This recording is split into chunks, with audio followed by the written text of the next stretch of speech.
Hey everyone, give me 1 minute here. Let me get this on.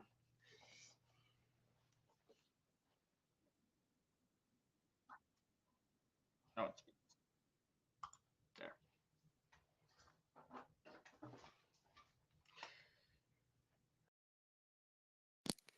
There we go. I know you guys can hear me a lot better wearing this, so link is posted in my live for people to come on over. I'm off to my meeting. Sounds good, Nate. We will make sure to send everyone over that way. I'm actually going to get Nate's up. Everyone bear with me here. A little bit of multitasking here. Hi, Diane. Thanks for coming in. Hi, Michelle. Thanks for stopping in. See, Land Cloud Adventures. Hey, William. Thanks for coming in. Let's see, Land Cloud. I'm just going to copy this link. I'm going to do it right now, actually. That way we could just dive right into this stream and not forget about it. It is a dress up live, Michelle. I actually just got done with a very important meeting here at the college, so I was dressed up for that. Had some very big event with a lot of staff members and board members. So dressed up, and this is actually what I wore last night for about an hour. We had our first annual Campus Suites Awards. So, hey Ray, thanks for coming in. So, yeah, dressed up. This is the best outfit I own. My business suits and everything I sold when I ended up living on the road. But oh my God, I gotta say right now, especially trying to run over here and get everything ready, I am sweating in this. Whew. Hey, thanks for coming in, guys. We're gonna be rating Nate afterwards at 7:55. Nate has a pre-recorded video for everybody to watch because he did say, where is it? He has a meeting later on. So the link that's pinned at the top, that is for Nate at 7:55. So I'm just filling in. Figured there's a gap between Captain Jack and Nate, so why not? So this was not planned at all. Oh boy. Hold on, I gotta see what Diane said here. Wish I would have known I would have put clothes on. Oh, Diane. What are we gonna do with you? Gotta watch you. Gotta keep an eye on you. So, yeah, just I'm filling in the gap between Captain Jack and Nate tonight. I really didn't have any plans. I mean, to give you guys an update with the polar plunge, I am talking. I actually have a friend who is going to do it with me. I don't know if he's going to do it on camera with me, but he is going to do it with me. So that's really exciting. I'm excited to have somebody alongside me doing it with me. And we plan on doing that in about a week. That way I could make the edits, the whole 9 yards, and we will be posting that on, I believe it was May 20th. So 17 days. Yep, 17 days, and I will be posting the polar plunge video for you guys. I'm innocent. 100%, Diane. 100%. Little angel. So that's where we're at with the polar plunge. It'll be posted in 17 days. I will be doing it in about a week. I'm trying to give myself time to edit, and I'm really gonna go really big for this video. I'm actually really excited. I am gonna try some amazing music. You guys can kind of see I have a stack here. I got my notebook, which I've been taking just pages upon pages of notes with the YouTube boot camp. I've been going through all that, and I'm really excited to try some new things out. And I really hope I can make a video that's exciting for you guys and a video that personally I want this video to be inspirational, motivational. So fingers crossed, I'm going to go really big on this one. And hey, rightfully so. You guys helped me surpass 500 subscribers. And I just got to take a moment here to look at this too, because I have been climbing through the roof lately. Yet again, I literally checked this a couple hours ago and I'm still climbing. So we literally just hit 500 subscribers not that long ago. You guys know that. I am at 538 subscribers now, as of right now in the moment. So my analytics, part of it being the YouTube boot camp, I've been posting those shorts every single night. It is really working. It's everything is up for me right now. I have 22,000 views in the last 28 days. That is up over 10,000. 143 watch hours, which is about the same. It's 3 hours more than the last 28. But this is the big one: 60 subscribers in the last 28 days. Specifically, I've been looking at this. The last 7 days, I got 30 new subs. So, the Polar Plunge, I am going big for you guys. It is well earned. So, while we are filling in uh, the gap for Nate here, I figured I'll update you guys on my vehicle situation. Some of you may have noticed a community post a couple days ago. It was actually, I believe, Saturday afternoon. My CRV broke down. Now, I wasn't hurt. Rocky wasn't with me. It wasn't anything very severe, but it did take me, honestly, about an hour and a half to calm down afterwards. I had a t-shirt on and I would like push it down on my chest. My heart was beating so fast you could see my chest beating through my t-shirt. That's how worked up I was, because I just started driving. I pulled forward and then I started backing up. Wasn't going fast at all or anything, and the engine just cut off. And instantly my heart sank and I went back to uh basically PTSD, flashbacks, like paranoia, just thinking about when I broke down in New Mexico. Same situation. I was driving on the interstate and all of a sudden the bus broke down. And for those who don't know that story, literally everything that could have gone wrong went wrong in the worst possible way. I broke down on Christmas. I was stranded over New Year's. Um, one of the mechanics that was working on it just got out of jail for armed robbery. So it's a very, very interesting story, but it was definitely not very exciting in the moment. It was something that I knew would be a cool story to share one day, but hey, living through that was it was something else. So I'm panicking, and at first I think it's the oil, because my CRV, when I bought it, I knew that it was either leaking oil or burning through oil. The person told me that every 1,000 miles or so he'd have to refill it. And I'm thinking, okay, I'm not going to be driving cross country with this. I'm not going to be taking it on big trips. So every 1,000 miles, that's not bad. I'm basically just going to be driving it locally. The Walmart is like 2 miles down the road. So really, this is like the perfect winter vehicle for me, since I didn't have one. I had to park the bus. There's no way I'm driving that through the winter. So I did think it was the oil right away, but I didn't see smoke, I didn't smell anything, I didn't hear anything from the engine, and I've never blown an engine before, but I still was like, okay, wouldn't you have something to make you think it was the engine in some way, shape, or form, instead of it just completely shutting off? So I checked the oil, it was completely fine. It was a little on the darker side, so I do believe it's burning the oil, because I have been re putting it in. It is burning or going through it, a little faster than 1,000 miles at this point.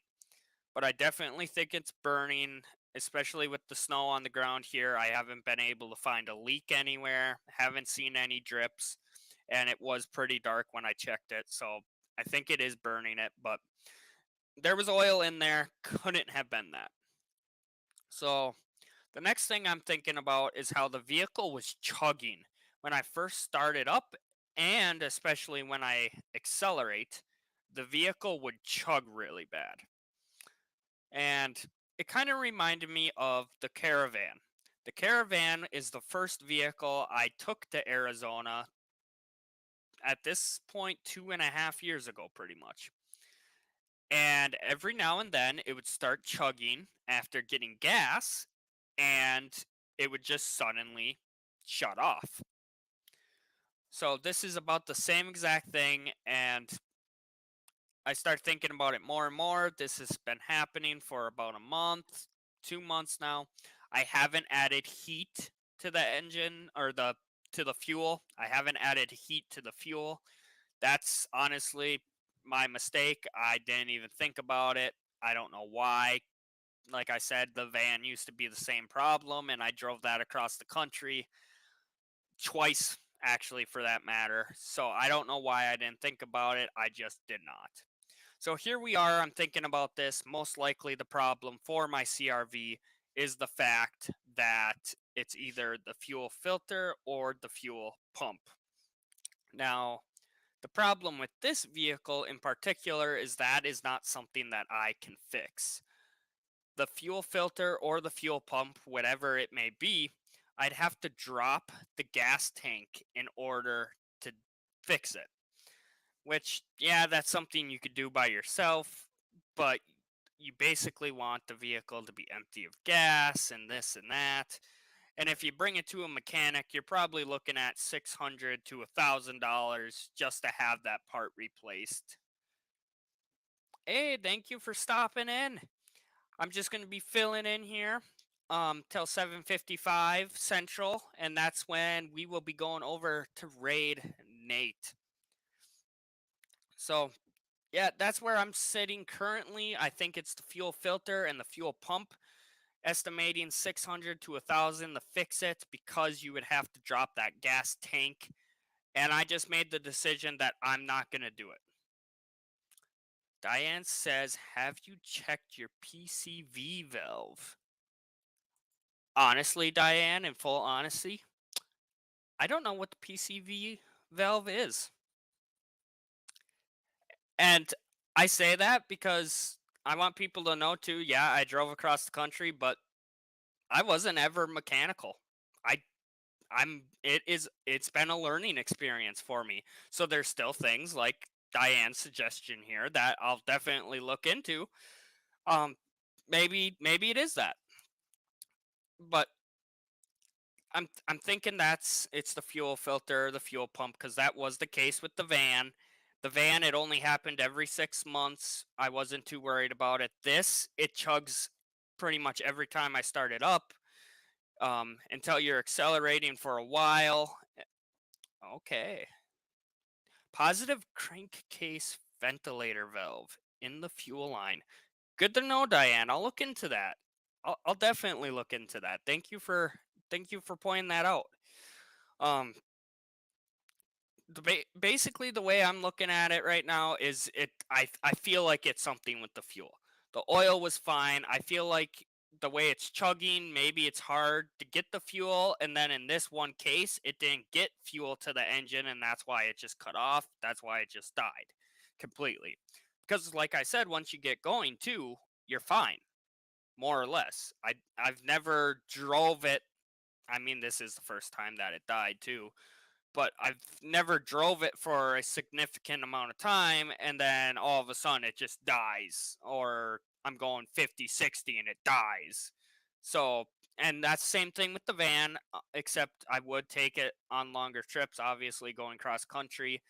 And then when I got gas, that's when it would happen with the van specifically. So, I don't know. I definitely think it's something to do with the fuel one way or another. And My CRV has 270,000 miles on it, so it is pretty old. Um, it's just let's see what Nancy says here. Yep, I know how to check oil and look at the antifreeze container. That's literally me though. It's actually not even. I didn't know how to check oil.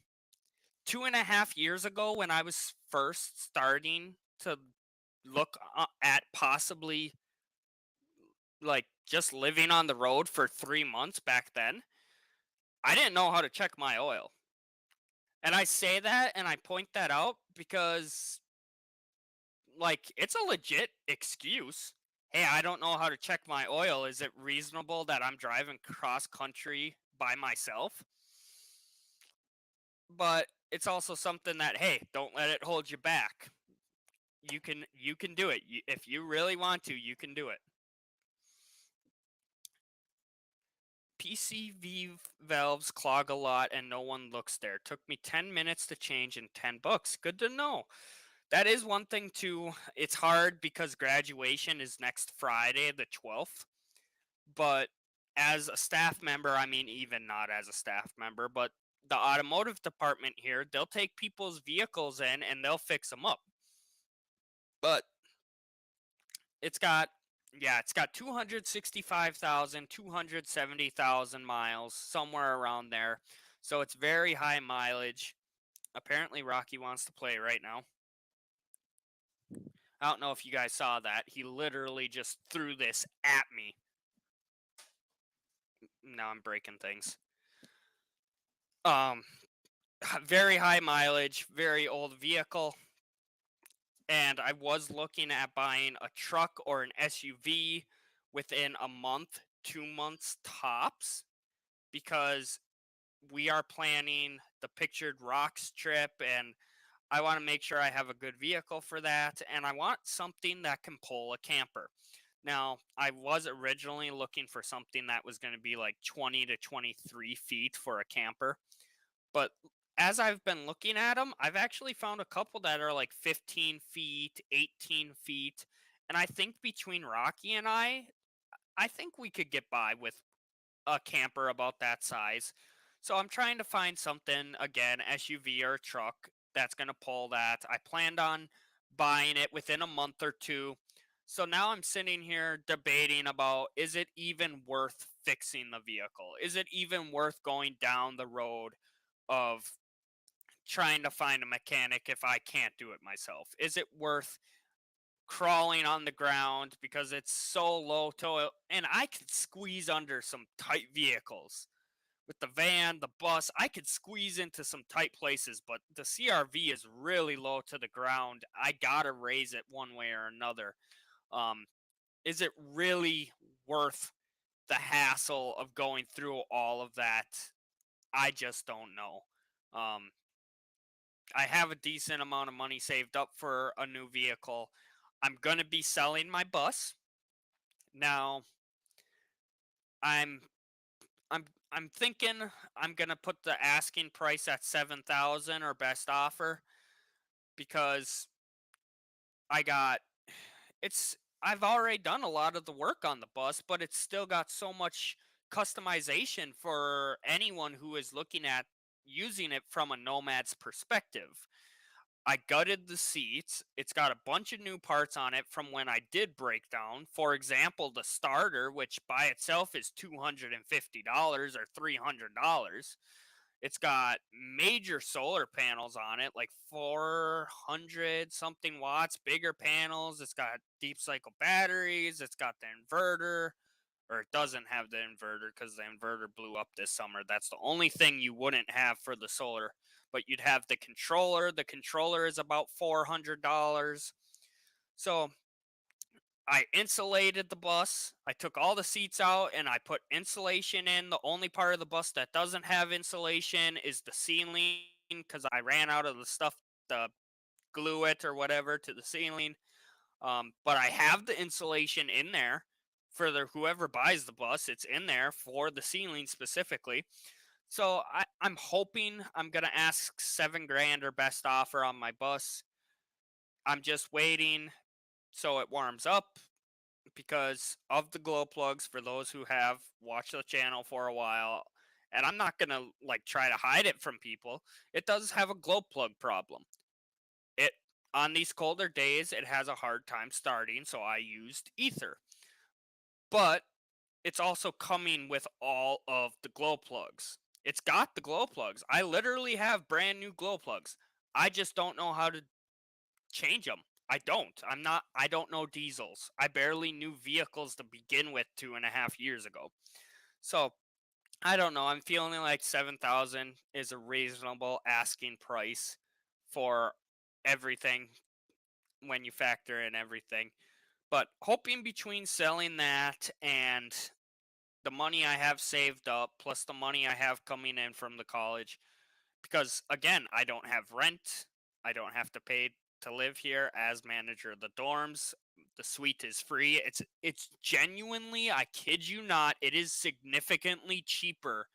This lifestyle I'm living right now is significantly cheaper than when I was living life on the road, which may sound crazy to some people because people literally, many people, they join the nomad community because of how cheap you can live. This is cheaper for me. My utilities are paid for. My housing is free. My laundry is free. My gas, I'm not spending $50, $60 every single month minimum for traveling, which, yes, I would love to travel. I have itchy boots, but still, not spending that. I'm not eating out as much. Another thing, I miss it. I really do. Um, I can't even tell you how bad I'm craving some of the food. Like Cracker Barrel right now sounds absolutely amazing, but closest one's 4 or 5 hours away. So I don't eat out. I don't. So it really is cheaper for me to live this way. And I'm hoping in the long run that's going to pay off and buy a truck or an SUV and a camper. I was looking at trucks originally, but a lot of people are telling me it is literally the worst time to be in the market for a truck. And what I'm seeing up here too, a lot of people in this area, they will try to sell garbage for an arm and a leg. But if you have something that's worth value, they try to get it for practically nothing. And I'm just getting sick of looking for vehicles and dealing with that. Like I've seen, there was a truck that a bunch of stuff was falling apart with it, 275,000 miles, and they were asking $6,000 for it. 275,000 miles, the truck was literally falling apart, and they were asking 6 grand. And that is normal up here. And I'm getting sick of it because it's just ridiculous. So I'm looking at probably going to a dealership to get some kind of vehicle. Yeah, you got a good gig, but a lot of responsibility. Absolutely. And even speaking of responsibility, I just have to do it. Work phone. It is literally right here, even though I'm live. I've never had it happen. Hopefully, it doesn't happen right now, tonight. Knock on wood. But I keep my phone right here all times, 24/7, 365, because if there is ever an emergency and this phone starts ringing, I need to answer it.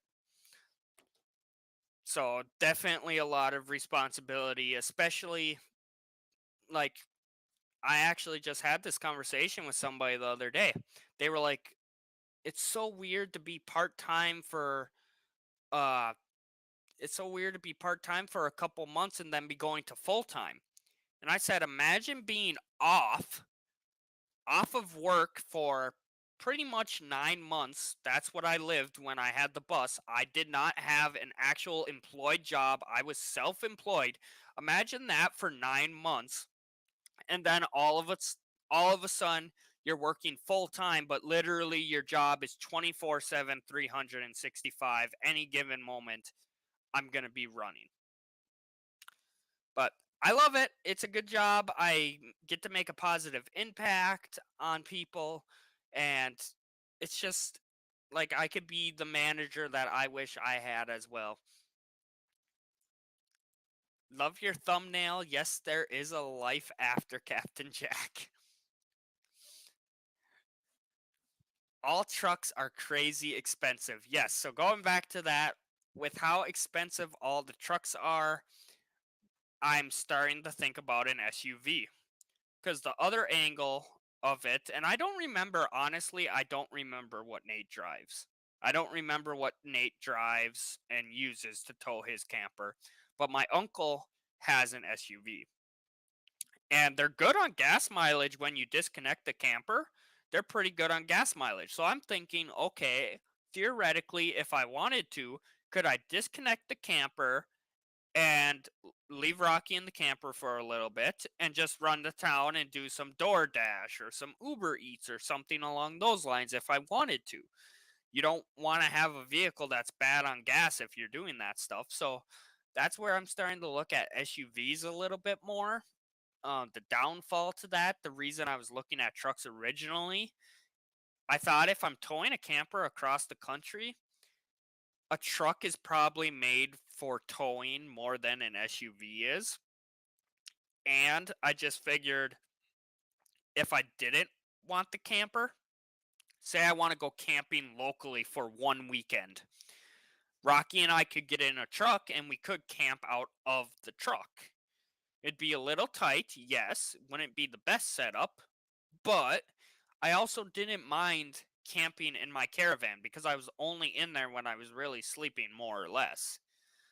So that's kind of why I was aiming for a truck originally, but they're just absolutely ridiculously expensive right now.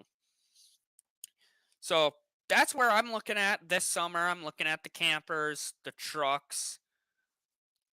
Off to bowling.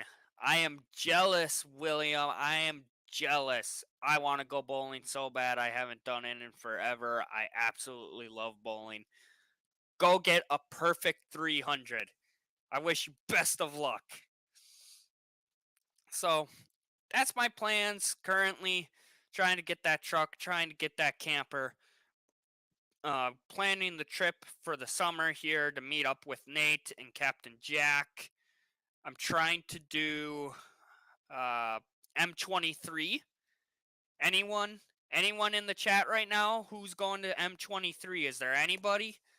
I am trying. I am not signed up yet, but I 100% plan on it. Like, I already have looked into my vacation time and everything. I am planning on it. I am just trying to find a vehicle and a camping setup for Rocky and I that I know can make it down there and will be comfortable reasonably. So that's kind of my plans for this year. Actually, earlier I was looking at land by Flagstaff, by Williams, by the Grand Canyon. I'm hoping maybe next year I could buy a plot of land. I see spots that are like 2 acres, half an hour away, half an hour south of the Grand Canyon, 2 acres, and it costs $5,000. So I'm trying to figure something out. Captain Jack, I'm a founder, so bet I will be there. I'm gonna try to be there, Captain Jack. And I should see you. I should see you at the Pictured Rocks. One way or another, I'm gonna do everything in my power to get over there. I'm really excited about it. It gives me something to look forward to, especially with my itchy boots, especially considering the fact that up until 12 hours ago we had a snowstorm for 5-6 days straight. So I'm looking forward to it. I'll do everything in my power to meet up with you and Nate. So I always rush through these live streams. Captain Jack, I sure hope so. You and me both. I'm doing everything in my power, but I'm trying to not put myself in a bad situation either, because that's honestly what I did with the bus. I rushed it and I paid the price. But I have itchy boots. I really, really have itchy boots right now, especially after that snowstorm. So it's rough. Who's the guy in the picture over your right shoulder? So that is actually Robin Williams, and it says share the laughter, and it's an autograph from him. I saw, or my dad, for as long as I can remember, my dad has had this autograph, and I always joked with him that one day I better get it. That I want this autograph because Robin Williams is one of my favorite actors, still is. Absolutely love Robin Williams. So I've always joked with my dad, just, yep, one day, I better get that photo. I better get that autograph. And a couple months ago at this point now, I think, my dad, I just went to his house one day and he said he had something for me and he pulled it out and he gave it to me and I just gave him a confused look and he said, "Why one day? Why not right now?" So, took it home and quickly put it up right here so you guys could see it because even though it doesn't really fit in with the travel theme, like this reminds me of Convict Lake, the drive I did on Highway 395 in California, and I actually bought it right after doing that drive at a thrift store. So that's got story behind it and it fits with the travel theme. This doesn't have that travel theme, but it's got a lot of sentimental value to it. So that's something I'm actually into.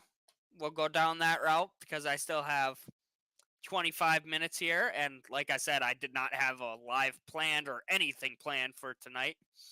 So, talking about sentimental, someone asked me a couple days ago when I autograph my book, I always put never settle.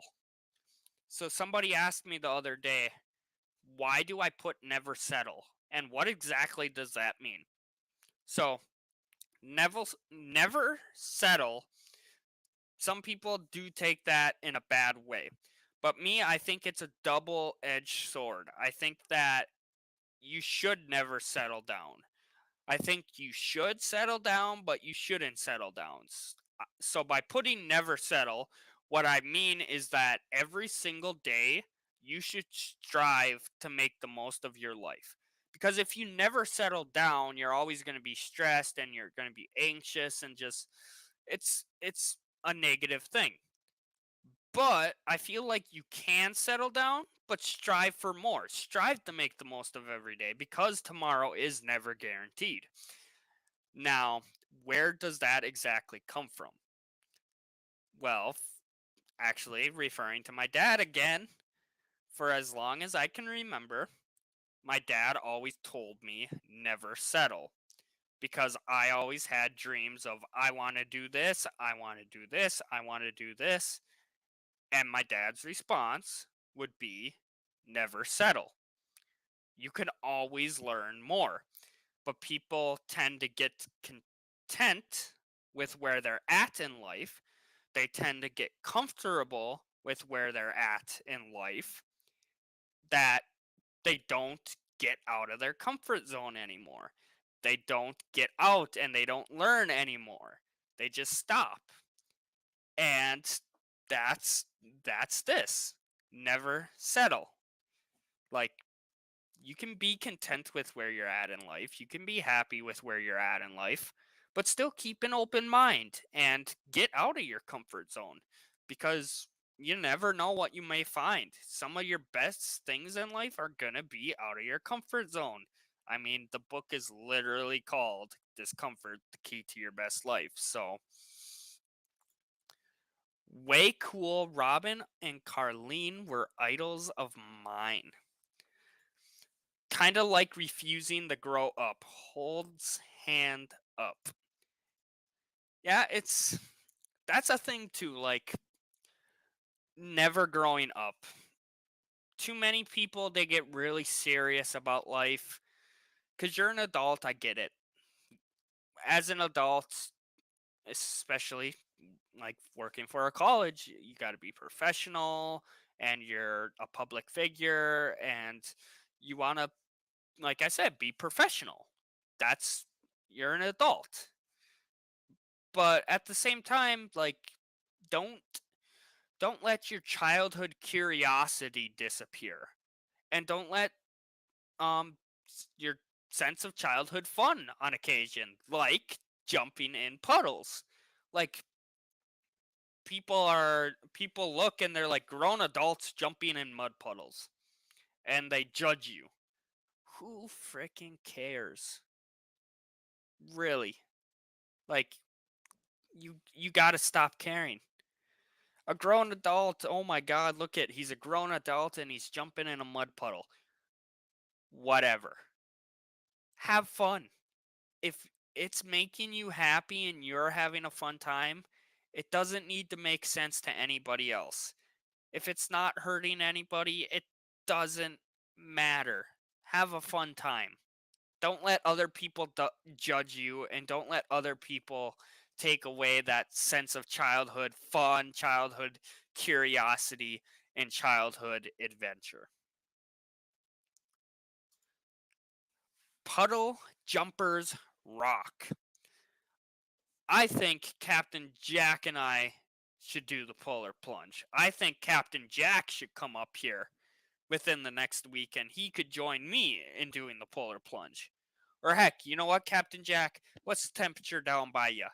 I'll even. You don't even have to come up here. You could do the polar plunge down by you. You're downstate, right? The lake can't be that much warmer down. Well, I'm sure the weather down there is much warmer than it is up here. It always seems like you guys never have snow. Ever, literally. Up here, but still, I'm sure the lake's got to be cold enough. Me and you, Captain Jack, let's do the polar plunge. Trying to think of what else I could talk about here, guys. We got 20 minutes until Nate's pre-recorded message tonight, video tonight. At some point, I am going to be doing a Q&A for the hot wings, because I still have those hot chicken wings. And for those of you who saw my polar plunge live stream, I was a mess that day, so I wasn't able to do it. My lake was 45 last week. So it's about 10 degrees warmer than here, but I'll allow it. Come on, Captain Jack. You record yourself jumping in the lake and you could post it, and I'll record myself and my friend jumping in the lake and we'll post it. I nominate Captain Jack. I nominate Captain Jack to jump in the lake. Diane, I nominate you for the ice bucket challenge. I'm just going to start nominating people left and right. Can I do that? Is that a thing? I don't know. Let's see if anyone does it. So, that's a lot of what's been going on with me. Graduation's next Friday. So, about half the residents are going to be graduating this year. The other half, most of them, will be returning next year. So about 15 to 20 or so will be here until next Friday, when the graduation is Saturday. So next weekend is going to be absolutely chaotic for me. Friday night, starting at 6 p.m., is the college graduation. After that, we'll probably have some move outs. I have a staff. I have a staff thing to go to after that. Saturday morning until noon, we have move outs. So we'll have 15 to 20 people moving out Saturday morning. And then we have to clean those rooms and set them up, because Sunday morning we have 16 to 25 people moving in. No way, Nancy says. LOL, I would, but Dick forbids any extreme. Doc forbids any extreme temperature changes. Diane, I think we've been challenged. There's a hot tub oasis near me. I wish I had a hot tub. I miss my hot tub. I miss I miss the hot springs. Can you guys tell that I miss Arizona? I miss being a nomad a little bit, especially after our recent snowstorm. Can Is it obvious? It's there. It's there. Hot tub didn't help much after my polar plunge. So, discussing the polar plunge, I'm not sure how many people saw the live stream. I do have a friend. I didn't even say this last live stream, but I mentioned it earlier. I do have a friend. He's going to be coming with. He is going to do it with me. We're probably going to have my sister as well come out, and that way she could film it because I am only doing this once. So I'm not going to put the camera on a tripod or something just to have it fall. Okay, you guys got to see this. This is too adorable right now. Somebody wants my attention. Hold on. Okay, come on. Up. Oh, that's a good boy. That's a good boy. Can you say hi to the camera? Oh, good boy. That's a good boy. Big lap dog. Somebody wants his attention. So, yeah, probably going to have my sister come out to film it because like I said, I'm not going to put it on a tripod or something. Next thing you know, we're already in the lake and the tripod falls over. Thank you. He definitely is way too cute for his own good. He has me wrapped around his paw. Yes, I'm talking about you. Yes, I'm talking about you. He wants attention so bad right now. Hold on, guys. He wants attention so bad. What? What are you doing? Where are you going? Where are you going, huh? Where's your toy? Where's your toy?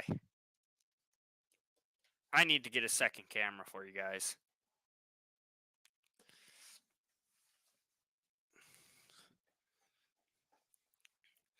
So, oh, there's his toy. Ready? Go get it. So, gonna be doing that.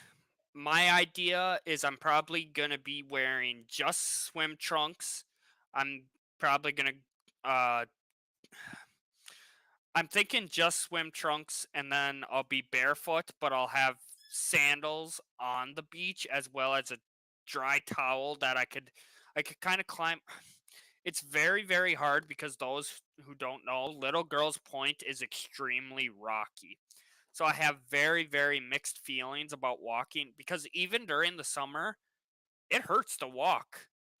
You're walking on nothing but rocks. It isn't sand really out there. It isn't. It's pure rocks.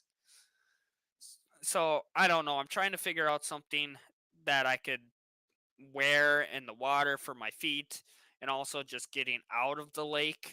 Um, trying to, because I don't know. My feet are going to be wet. Are they going to freeze to the rocks? I don't know. I don't want to cut up my feet or anything. So we're gonna have that. We're gonna have a warm change of clothes. Um, Unfortunately, those swim trunks are probably gonna have to stay on because I'm guessing the bathrooms out there are locked, and there's gonna be nowhere that I can change privately. So that's gonna kind of suck. But I'll have a towel that I could dry my swim trunks off. I'll have a t-shirt. Um, and maybe once I don't know, maybe if I could dry off the sweatpants enough, I will. Or sweatpants. Can you guys tell it's been a very long day? Once I draw, once I dry the swim trunks, I could wear sweatpants over the swim trunks. Wow, I think it's time for me to go to bed, everybody. Um, Diane says water shoes. Yes, a lot of people that swim at Little Girls Point have water shoes. Unfortunately, there's no way I'm going to be able to have those in time for this. But that would be the perfect situation, I think, because even after I get out of the lake, I could hurry up and quickly take them off. So I'm looking into it. I'm looking into some different perspectives. We're going to leave the vehicle running, and my sister or whoever is going to stay close by. And that way we keep the heat on in the vehicle and we don't have to worry about somebody trying to steal it. We are going to probably, I'm estimating we're going to stay in there for a minute to a minute and 30 seconds. It isn't going to be a rush in and rush out because the polar plunge can benefit your health. But I am not doing the full 2 minutes either because I have bad circulation. So I'm going to do the polar plunge, but I'm telling you guys right now, I'm going to push my limit a little bit even just by doing it, but I'm not going to push my limit. I'm not aiming for the full 2 minutes because I know I have bad circulation. Maybe I could. Maybe I could, but I don't know. And we'll see how it feels when I'm out there. But I'm definitely like, if I am not feeling good, I'm going to be getting out of the lake because it is half an hour away from town. There is no cell phone signal out there. So we don't need anything going wrong. For my safety, and again, as a YouTuber, I feel like I have the responsibility to show people how to do this safely, to explain how it can benefit your health. I need to do this safely and represent. Everyone have a great week. God bless, stay safe, and love y'all. You have a great week as well.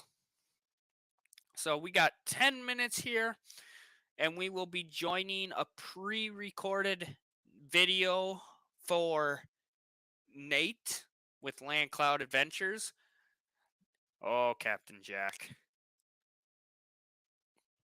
Captain Jack. So 10 minutes, guys. 10 minutes. I'm doing decent. 10 more minutes. Polar plunge, vehicle, summer plans, college. Anyone else got a question? Anybody got somebody point me in a direction here? Maybe YouTube boot camp, something with the job, something with my summer. Anybody got any questions here that I could go on a little rant for the final 10 minutes, give or take here? I did do good with my book. For those who didn't see that, the craft fair was a success. I'll be doing that more and more in the future. Yeah, I'm going to be uploading videos here. I actually was supposed to upload a video today. I would show it to you guys, but I don't think the sound's going to work. Share screen. I don't think it's going to work at all. And I have 50,000 tabs open right now. Like, it's bad. I don't even think I have this on here, actually.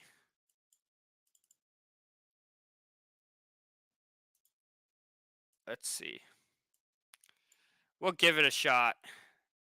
No, we won't, because we only got like 7 minutes, and I know it's actually longer than 10. And I'm sure the sound probably isn't going to work. Okay, bear with me, everybody. We're going to be rating Nate here at 755. How far by nautical miles will we need to paddle our kayaks to the rocks? So I am going to run with that, guys.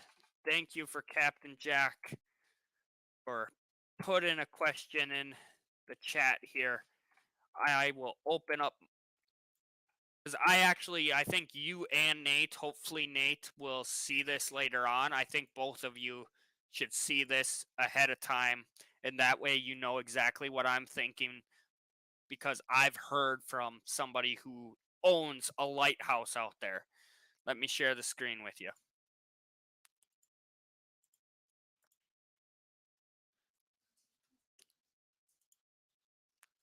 Okay. Still don't like that. Okay, guys.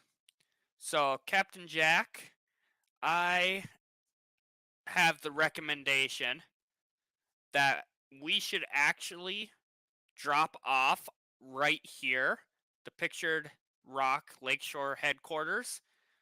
It's actually called Sandpoint Beach. I've been recommended. Let me get this off the screen too. There. Somebody recommended that we should drop off right here because at this location is the ferry and they're constantly going. It's going to cause big waves and it will sink our kayaks because it's not recommended to have small kayaks either. You're supposed to have bigger kayaks for this. But if we drop our kayaks here, it's suggested that we go straight over to the East Channel Lighthouse, and a staff member that works for the college actually owns this property and the lighthouse. So he said that we could just cross right over onto the property there. Hey, Lily, thanks for stopping in. We're going to actually be rating Nate in 5 minutes here. He's got a pre recorded video for us tonight, and I'm just trying to fill in the gap between Captain Jack and Nate. So, Captain Jack, I don't know how much nautical miles you're feeling, but he recommended start here, cross over to the lighthouse, and then we should stay close to the shoreline here and work our way over this way. He told me that there is a shipwreck that we could, like, people actually stand on this shipwreck. I don't know if there's any photos. He told me that people can stand on it. So he highly recommends. Yeah, there you go. That's the shipwreck. So he recommended that we make our way in that way. And there is a little spot over here that we could tie our kayaks up and we could hike over the island. He said this Trout Bay is very beautiful if we wanted to tie them up and then hike over. But he basically told me the best bet is going to be to drop it off here, to cross over to that East Channel Lighthouse, and then follow along this shoreline. If we go out into the bay at all, it's going to cause problems. And he said, whatever we do, if we drop in right here, do not go this way. Do not go out into, do not basically go north. Do not go into Lake Superior. Because as soon as we start going this way, the current of the lake gets strong and the waves on this side of the island get very, very massive very, very quickly. We're talking like white cap waves in an instant. So that's something that I haven't even talked to Nate about that, but that's coming from someone who owns property on the island right there. And that's what he suggested. He said if we do that route, we should absolutely be fine. Can we perhaps tour the lighthouse? For his, I don't think we discussed it a little bit. I don't think we'd be able to tour the lighthouse. He's not sure if he's going to be there when we are. But this is actually, you see a lot of pictures of this lighthouse. This is the lighthouse he owns. He said that, actually, fun fact, if we do step foot on the island itself over here, if we see any Jeeps, that is actually someone who owns property on the island. So that's what I'm thinking for that. But we got a minute here. I got to wrap this up. You guys can see there is a link at the top of the channel. That is going to bring us over to Land Cloud Adventures. He is going to have a video pre-recorded starting any second now. 7:55 Central. So let's all head over that way, and I will see you guys at Nate's.